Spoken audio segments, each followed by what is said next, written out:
a single drop of blood. That's all Theranos promised. One tiny finger prick could supposedly detect cancer, diabetes, infections, and hundreds of other medical conditions. No needles, no large vials of blood, just a few drops, and answers in minutes. It sounded like the future of medicine. Investors believed it. Doctors trusted it. The media celebrated it. At its peak, the company was worth $9 billion. But behind the headlines, behind the glossy magazine covers, and behind one of Silicon Valley's most celebrated founders, there was a secret. The technology had never lived up to the promise. This is GlowGyst, and this is the rise and fall of Theranos. In 2003, 19-year-old Elizabeth Holmes left Stanford University with a bold vision. She believed laboratory testing was outdated. Traditional blood tests required large samples, expensive equipment, and days of waiting.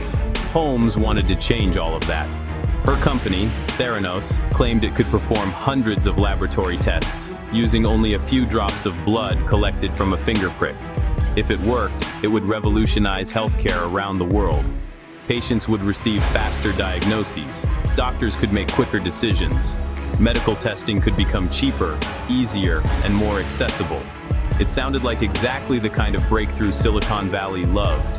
There was only one problem. No one outside the company had actually verified that the technology worked. Despite the lack of public evidence, Theranos attracted extraordinary support.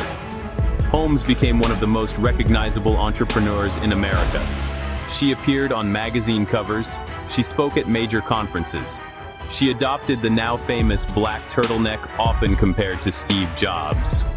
Her board of directors included former secretaries of state, military leaders, diplomats, and influential business figures.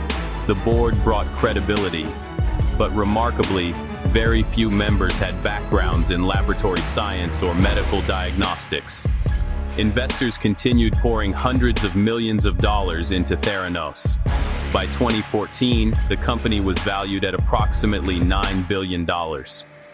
Elizabeth Holmes became the world's youngest self-made female billionaire, on paper. Everything suggested Theranos was changing medicine. Inside the company, however, engineers were fighting a very different battle. The machine at the center of Theranos was called the Edison. It was supposed to perform hundreds of blood tests from a tiny sample, but employees later described persistent technical problems. The device struggled with accuracy. It produced inconsistent results. It frequently malfunctioned. According to later investigations and testimony, many tests could not be reliably performed on the Edison at all. Instead, Theranos often relied on commercially available laboratory analyzers made by other manufacturers, sometimes using diluted blood samples to process certain tests. Patients, investors, and business partners were not fully informed that much of the testing depended on conventional equipment rather than the revolutionary technology Theranos promoted. The gap between the public story and the internal reality continued to grow. This wasn't simply about disappointing investors. Real people depended on accurate medical information. Some patients reportedly received incorrect test results, including results that suggested serious medical conditions that were later contradicted by conventional laboratory testing. Medical professionals raised concerns.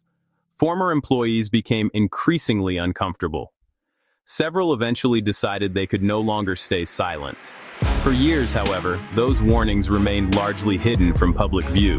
Then one phone call changed everything. Wall Street Journal reporter John Carreyrou began investigating Theranos after receiving information from sources familiar with the company's operations.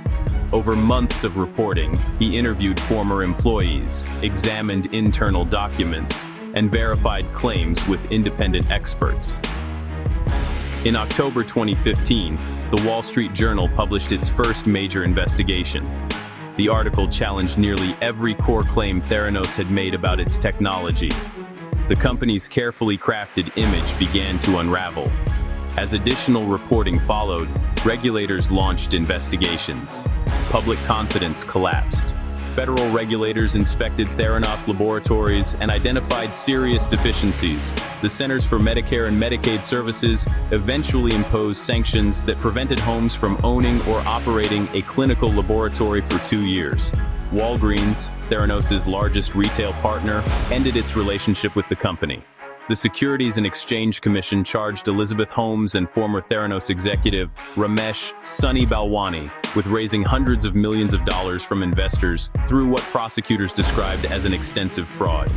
In 2018, Theranos officially dissolved. A company once valued at $9 billion had become effectively worthless. Nearly 800 employees lost their jobs. Many investors lost substantial amounts of money. One of Silicon Valley's biggest success stories had become one of its most infamous failures. Holmes maintained that she never intended to deceive anyone, and argued that she genuinely believed in Theranos' mission. Prosecutors argued that belief did not excuse misleading investors and business partners about what the technology could actually do. After a lengthy federal trial, a jury convicted Elizabeth Holmes in January 2022 on 4 counts related to fraud against investors. In November 2022, she was sentenced to more than 11 years in federal prison, and she later began serving that sentence in 2023. The case became one of the highest-profile corporate fraud prosecutions in modern Silicon Valley history. Theranos wasn't built on a lack of ambition. The vision itself was compelling. Faster, cheaper, and more accessible healthcare could transform millions of lives. The failure came when extraordinary claims were allowed to outrun extraordinary evidence. For years, investors trusted reputation. Partners trusted promises. The public trusted headlines. But science demands proof, and eventually, reality caught up with the story. The rise of Theranos wasn't just a cautionary tale about one company. It was a reminder that innovation can inspire the world, but without transparency, accountability, and evidence, even the brightest vision can become one of history's greatest corporate disasters. This has been GlowGyst.